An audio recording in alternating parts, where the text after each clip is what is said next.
Mais nous partons tout de suite pour le sud-est de la France où la violence des pluies a surpris de nombreux villages hier et notamment le petit village du Toronnais où les rues ont été soudainement envahies par les eaux d'un ruisseau. L'école a été touchée quelques minutes après le départ des enfants et les habitants ont eu très peur, comme l'ont constaté Astrid Mesmorian et Philippe Fontalba.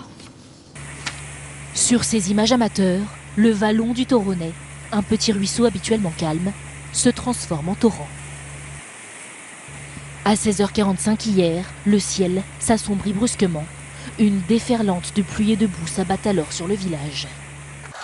Pour les écoliers du Toronnais, ce fut un drôle de départ en vacances. Les 230 élèves venaient à peine de quitter les lieux lorsque l'orage a éclaté. Il y a eu une vague et ça a pété et ça a fait pousser une voiture qui a cassé le mur. Et quand elle est tombée, le mur de l'école s'est effondré. En haut, la maternelle, ils pleuraient tous. Ils sont sortis une extrémiste parce que sinon après ils restaient coincés. C'était obligé parce que toute l'eau qu'il y avait, c'était... Ça débordait, ça sortait de partout. Ici, tout le monde est unanime. La catastrophe a été frôlée.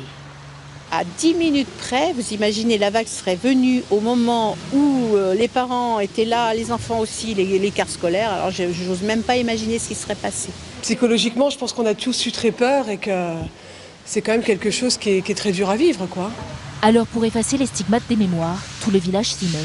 Ici, aucune victime heureusement, mais plus d'une vingtaine de maisons totalement inondées. L'eau, je l'ai vu arriver, elle a commencé à monter, puis voilà, regardez la hauteur qu'elle est venue. Ce retraité a pu s'extirper in extremis. Il vivait ici depuis 60 ans. Et j'ai appelé mon petit-fils, ils m'ont sorti par la fenêtre. C'est tout à jeter, j'y habiterai plus dans cette maison. Si le soleil darde à nouveau ses rayons, au Toronnais, rien ne fera oublier une telle crue, du jamais vu depuis 1915.